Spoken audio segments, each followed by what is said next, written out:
عاشورہ کا روزہ 10ویں تاریخ کا روزہ، جب آپ سے اس دن کے روزے کے بارے میں پوچھا گیا تو آپ نے فرمایا یہ روزہ گزرے ہوئے 1 سال کے گناہوں کا کفارہ بن جاتا ہے،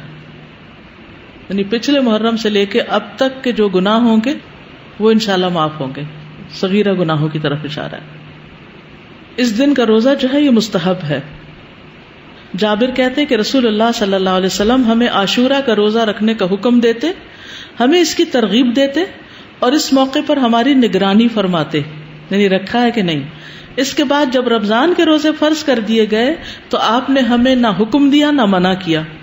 اور نہ اس موقع پر ہماری نگرانی کی، یعنی نفلی روزہ ہو گیا، مستحب ہو گیا۔ حضرت عائشہ سے روایت ہے کہ جاہلیت کے ایام میں عاشورہ کے دن کا روزہ رکھا جاتا تھا، جب اسلام آ گیا تو اب جو چاہے اس کا روزہ رکھ لے اور جو چاہے اسے چھوڑ دے۔ لیکن نبی صلی اللہ علیہ وسلم نے 2 دن کے روزے کا ارادہ کیا، یعنی 9 اور 10 کا۔ عبداللہ بن عباس کہتے ہیں جب رسول اللہ صلی اللہ علیہ وسلم نے یوم عاشورہ کا روزہ رکھا اور اس کا روزہ رکھنے کا حکم دیا تو صحابہ نے عرض کی اللہ کے رسول یہی دن ہے جس کی یہود و نصارہ تعظیم کرتے ہیں۔ اس پر رسول اللہ صلی اللہ علیہ وسلم نے فرمایا جب آئندہ سال ہوگا تو اگر اللہ نے چاہا تو ہم 9ویں دن روزہ رکھیں گے۔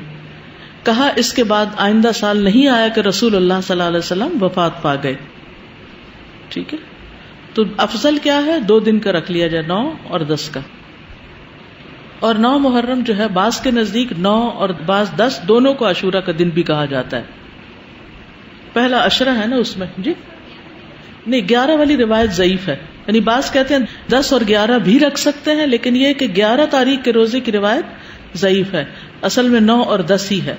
ابن القیم کہتے ہیں کہ ابن عباس کا یہ کہنا تم محرم کا چاند دیکھو تو گنتے رہو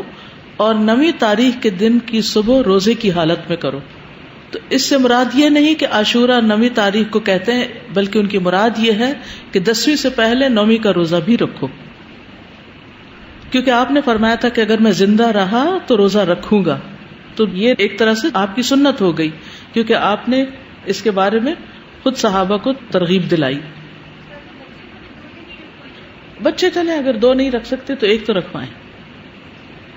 اور یہ جو الفاظ ہیں نا سلسلۃ الاحادیث الضعیفہ کے کہ اگر میں زندہ رہا تو یوم عاشورہ سے 1 دن پہلے یا 1 دن بعد میں روزہ رکھنے کا حکم دوں گا، یہ روایت ان الفاظ سے منکر ہے، یعنی اس کا انکار کیا گیا ہے، اس کی سند ضعیف ہے۔ اسی طرح ابن عباس کا بھی ایک قول ہے جو نبی صلی اللہ علیہ وسلم سے وہ روایت کرتے ہیں کہ آپ نے فرمایا یہود کی مخالفت کرو اس طرح کہ 1 دن پہلے یا بعد کا روزہ رکھو، تو اس کی سند ضعیف ہے، تو اس لیے بعد والا نہیں۔ ابن تیمیہ رحمہ اللہ کہتے ہیں صحیح بات تو یہ ہے کہ 9 اور 10 دنوں کا روزہ رکھنا مستحب ہے، کیونکہ آپ کا آخری حکم یہی تھا کہ اگر میں اگلے سال زندہ رہا تو 9ویں کا بھی ساتھ رکھوں گا۔ تو زیادہ افضل کیا ہے؟ ویسے تو پورے مہینے میں روزے رکھ سکتے ہیں، آپ چاہیں تو 11ویں کا ساتھ رکھ لیں، 3 اکٹھے رکھ لیں، لیکن وہ جو ہے نا فضیلت والی بات اور مستحب ہونے والی بات وہ 9 ہی کی ہے۔